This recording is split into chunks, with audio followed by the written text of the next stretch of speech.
sure which charge they're talking about. I think Melly did get arrested for drugs at some point, so maybe it's that. What was Army Gang? Army Gang was just like YNW. It was just... Was Melly wearing the same clothes he had the night before? No. So bro switched clothes, because remember... In the video, it's the first time detectives learned that there were actually 4 people in that gray Jeep, and that the defendant, Jamal Demons, was sitting in the rear driver's side seat. Brand new footage has just surfaced that's about to turn the entire YNW Melly murder case completely upside down. For the first time, we're seeing what really happened that night with Bortland and Melly. But here's the twist. Someone decided to betray his closest friend once they hit a dead end. Let's break it down. It was the night 2 best friends were murdered. October 26th, 2018, began like any other night in the trap. Young hustlers grinding in the studio, chasing dreams and dodging demons.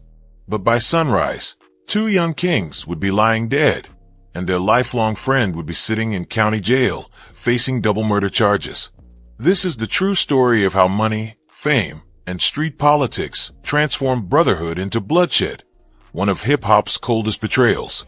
The YNW crew had been tight since they were kids running around Gifford, Florida, a rough neighborhood where you either make it out or get buried trying. YNW Melly, Jamal Demons, had been blowing up big with his hit Murder on My Mind, and the streets were definitely taking notice.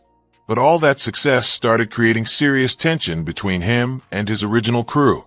YNW Sack Chaser, Anthony Williams, 21, and YNW Juvie, Christopher Thomas Jr., 19, had been riding with Melly since day one, dreaming together about escaping the hood through music and having each other's backs through every struggle. But when one of them finally blew up, everything changed. The bodies weren't even cold, yet when detectives realized this wasn't just another random drive-by shooting. The evidence they were about to uncover would expose a cover-up so elaborate it almost worked, and reveal just how far someone would go to eliminate the people who knew them best. The investigation that exposed everything what began as a routine gang-related shooting investigation quickly turned into one of the most complex forensic cases the state had ever seen. The evidence that emerged pointed to a next-level criminal mastermind pulling the strings, a cover-up so sophisticated it nearly fooled the entire justice system. When Miramar PD arrived at the hospital, they immediately secured the Jeep and started interrogating Bortland about what happened. His story was textbook street fabrication. They were driving back home from the studio when unknown shooters pulled up and opened fire. But when detectives tried to verify his account, they found something deeply puzzling. They walked side by side for an hour along that mile-long stretch of road, searching for any physical evidence of the alleged drive-by. Because evidence is what a crime leaves behind, and in this case, the total lack of evidence was extremely significant. Detectives shut down the entire stretch of Miramar Parkway from 160th to 172nd Street, meticulously combing the area for any trace of the shooting. They found nothing, no shell casings, no broken glass, no bullets, no skid marks. When they expanded their search another full mile, the result was the same. This was beyond suspicious. Consider this. The Jeep was riddled with 16 bullet holes, had a shattered rear window, and 2 other shot-out windows. Yet there was zero physical evidence at the supposed crime scene. If Bortland's story were true, that would have been practically impossible. Drive-by shootings, especially ones involving this volume of gunfire, always leave behind a massive trail of evidence. Shell casings from the attacker's weapons, glass fragments from shattered windows, bullet impacts on nearby buildings or vehicles, and tire marks from rapid acceleration or evasive maneuvers. None of it was there. For investigators with decades of experience handling hundreds of similar cases, this was a huge red flag. What made the absence of evidence even more telling was the extensive damage to the Jeep itself.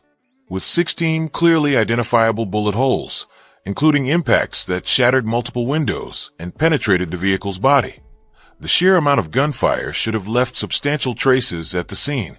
Some bullet trajectories suggested the rounds passed completely through the vehicle, meaning they should have struck the roadway, guardrails, or nearby vegetation.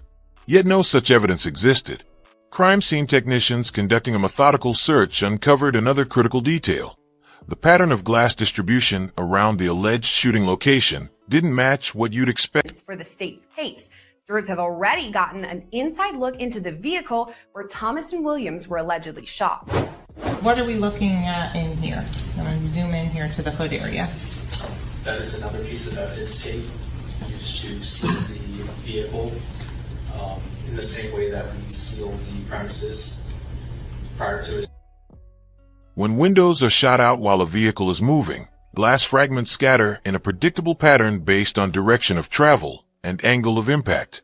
The complete absence of glass fragments at the location Bortland identified strongly suggested the windows had actually been shot out somewhere else entirely.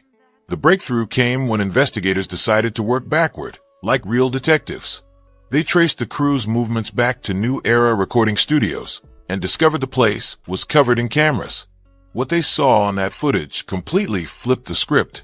In the video, it's the first time detectives realized there were actually 4 people in the gray Jeep, and that the defendant, Jamal Demons, was seated in the rear driver's side. Bortland never mentioned Melly was even in the car. Now, police realized they had a missing victim who should have been shot too, unless he wasn't really a victim at all. The surveillance footage revealed several other inconsistencies in Bortland's story. The timestamp showed the group leaving the studio at 3:19 a.m., then, not the earlier time he'd originally claimed. More importantly, the cameras captured all 4 men exiting the building in a calm, relaxed manner. There was no sign of tension, arguing, or concern for their safety. Behavior you'd expect if they thought they were being followed or targeted for violence. The studio's interior cameras also provided crucial context about the group's activities that night. Footage showed the 4 men collaborating on music, with no visible signs of conflict or disagreement. Their body language and interactions appeared entirely normal throughout the session, directly contradicting any theory that tensions had escalated to the point of violence. This evidence would later prove crucial in refuting claims that the murders resulted from a spontaneous argument or confrontation. Perhaps most damaging to Bortland's credibility was his failure to mention Melly's presence in the vehicle during his initial interviews with police. This wasn't a minor oversight. It was a deliberate act. Newly released footage showed Bortland looking directly into the camera, smiling as he exited the studio, a chilling contrast to the grim fate awaiting his friends. But the coldest part came after the bodies hit the ground. The district attorney argues that what happened next proves this wasn't a crime of passion.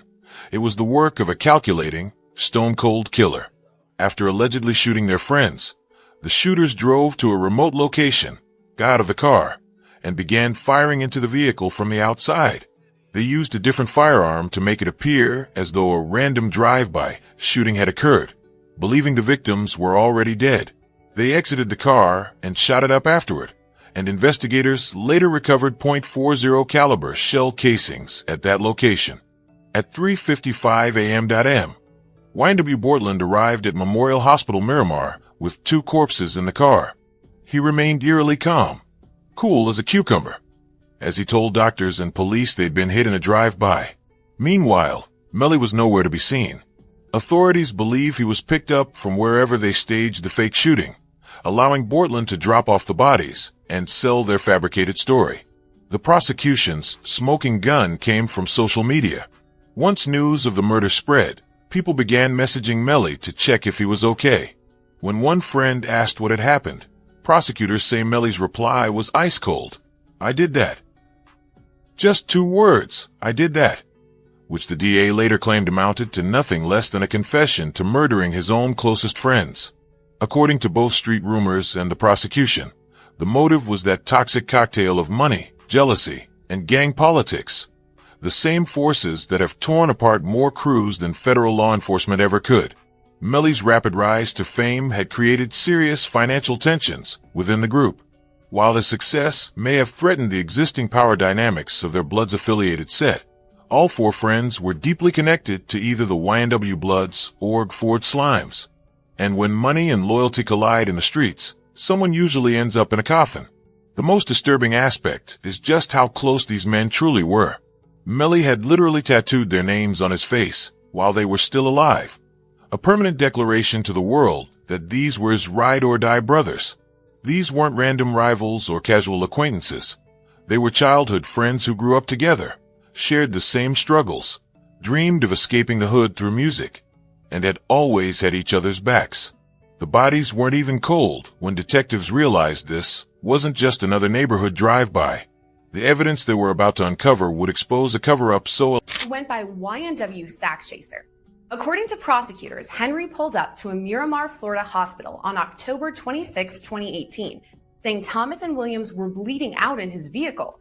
He alleged it was a drive-by shooting, but when officials reached the vehicle, Thomas and Williams were already dead with gunshot wounds to their heads and torsos. Investigators and revealed just how far someone would go to eliminate the people who knew them best.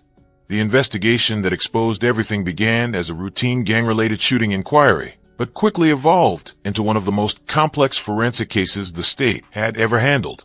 The evidence that emerged pointed to a criminal mastermind operating behind the scenes, orchestrating a cover-up so sophisticated it nearly fooled the entire justice system. Bortland's betrayal carries weight far beyond legal consequences. It delivers a gut punch to the entire narrative Melly's defense team has meticulously built over the years. For years, they've framed this as a case of wrongful accusation, a young artist ensnared by a justice system eager to convict. The image of two lifelong friends, inseparable since childhood, suddenly shattered by testimony from someone who was supposedly part of that very bond. It undermines the very foundation of trust upon which any defense must stand. To now see that foundation actively dismantled by someone who once stood beside him, who swore loyalty, is a devastating blow. It reinforces public perception, regardless of actual guilt, that Melly is culpable. The sheer audacity of turning on a friend, sacrificing their freedom for a reduced sentence, creates a spectacle that captivates a public already fixated on the case's details. The proffer agreement itself is a brutal legal instrument. It's not merely about Bortland answering questions. It's about him systematically unraveling the entire narrative Melly's legal team has constructed. Every detail he reveals, every explanation he offers, becomes ammunition for the prosecution. Melly's defense had relied on portraying the crime scene as chaotic, a tragic incident shrouded in confusion, a drive-by shooting, mistaken identity, panic. Bortland's testimony dismantles that version entirely, replacing it with a structured account that, however biased or incomplete, paints a picture of deliberate, premeditated action. And the optics are catastrophic. It's not just what Bortland says, but how he says it and how he presents himself. Will he seem remorseful? Will he portray himself as a victim of circumstance? Will he shift blame onto others? Every subtle nuance in his demeanor will be dissected and amplified by the media, shaping public opinion and potentially swaying the jury. This isn't just a legal battle. It's a carefully orchestrated public relations war. And right now, Melly's camp is losing badly. The legal strategy itself is fascinating. The state's consistent escalation of charges against Bortland demonstrates a shrewd understanding of human psychology. They weren't just aiming to convict Melly. They were exploiting Bortland's fear of a life sentence to extract a confession. It's a classic example of pressure tactics, exploiting the vulnerability of one defendant to secure the downfall of another. The decision to charge Bortland with murder was not impulsive. It was a calculated strategic maneuver designed to force his hand. Prosecutors knew that, facing a potential life sentence, Bortland would be far more likely to cooperate, regardless of the consequences for his friend. The contrast between the two defendants is stark. Melly, a young artist potentially facing the death penalty, has remained largely silent, leaving his legal team to wage his defense. Bortland, by contrast, has been thrust into the spotlight, compelled to publicly dissect the events of that fateful night and explain his role in the tragedy. It's a pressure cooker scenario, forcing him to confront his own conscience and betray the trust of someone he once considered a close friend. Adding another layer of complexity, Bortland's plea deal includes a charge of unlawful use of a communication device. This implies he wasn't merely a passive participant in covering up the crime. Rather, he actively used technology to facilitate deception. Such a charge paints a picture of deliberate planning and a willingness to exploit modern tools to evade justice. Its significance lies in its potential to reveal deeper involvement and premeditation, substantially strengthening the prosecution's case. The defense's attempts to portray Bortland as a victim of circumstance are unlikely to succeed. Public perception of him has already been tarnished by his betrayal of Melly, and any effort to sanitize his actions will likely be met with skepticism, if not outright scorn. The most viable strategy for the defense now is to focus on legal weaknesses in the prosecution's case, challenging the admissibility of Bortland's testimony and highlighting inconsistencies and it's additional surveillance video that puts Melly with both victims ahead of the shooting. But jurors also heard ballistic testimony from crime scene investigators who gave a visual representation of how the bullets traveled in the vehicle. As you were saying, explain to the ladies and gentlemen of the jury, what are these green, red items that are... Yet the damage is already done.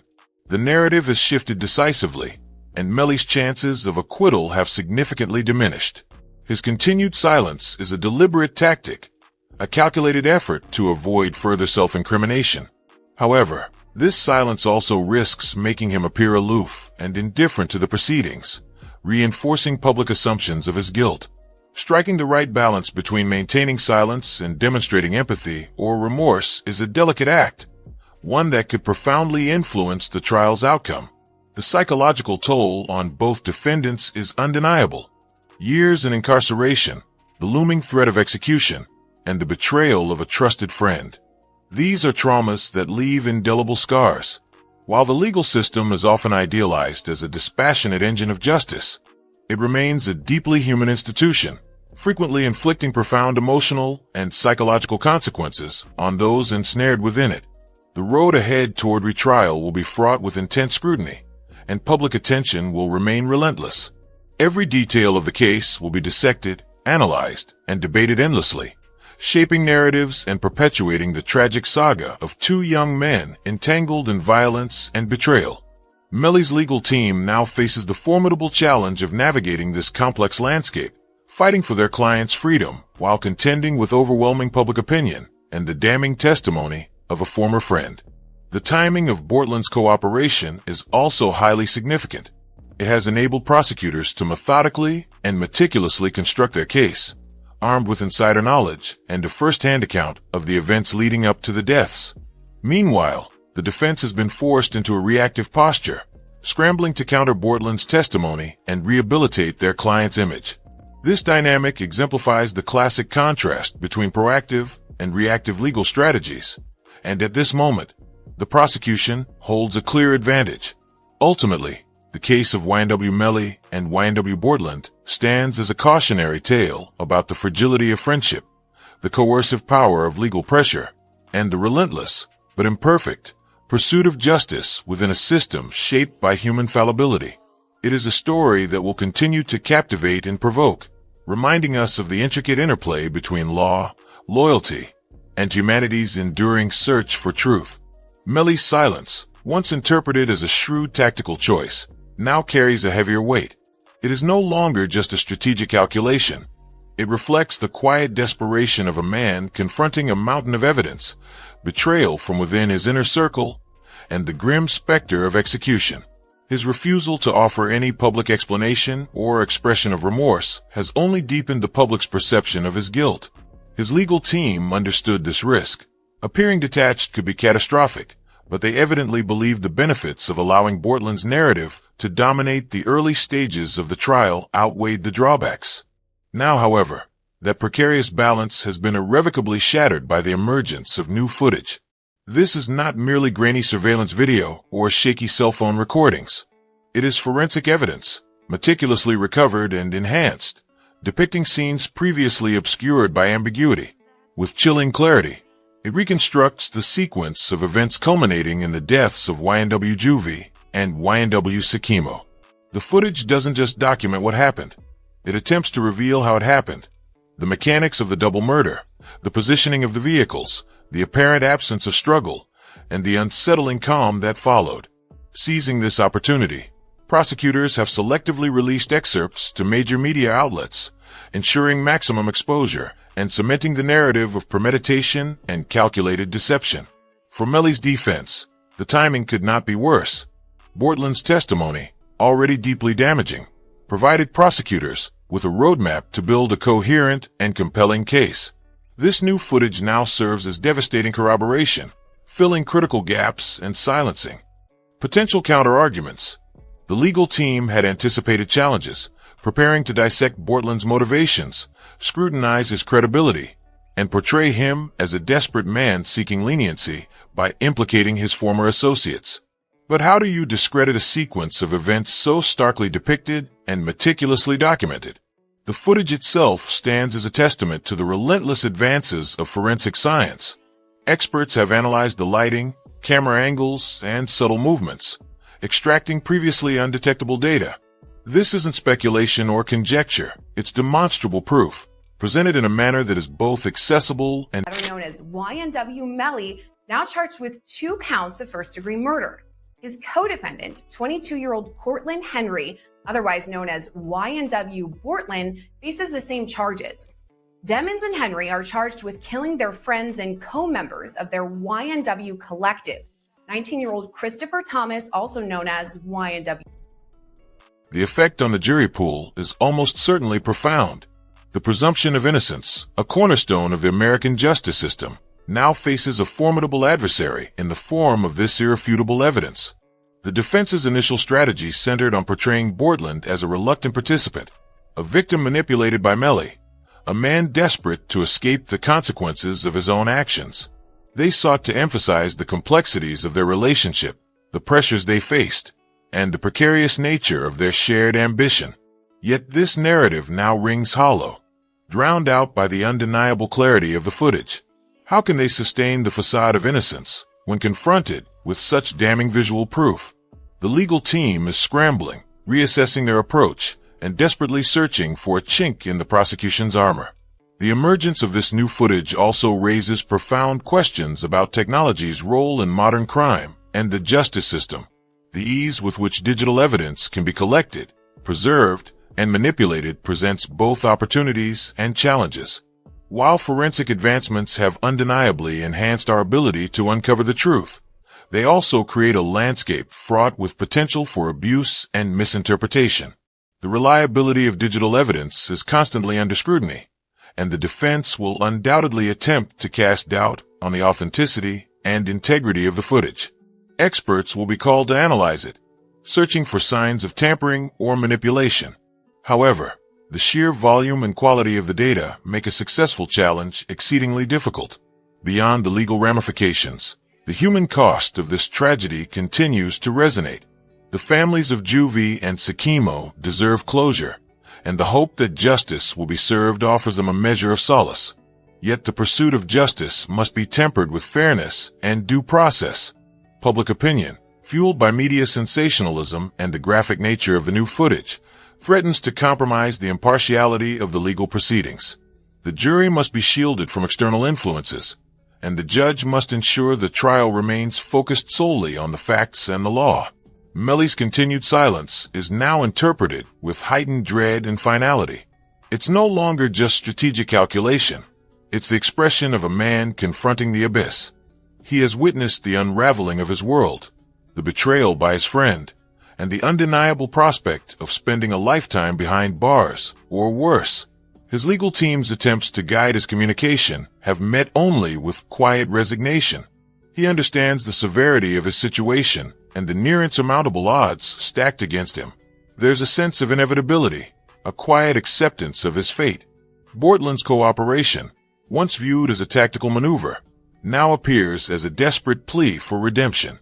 He seeks to alleviate his own guilt and distance himself from the consequences of his actions by providing the prosecution with a detailed account of the events leading up to the murders.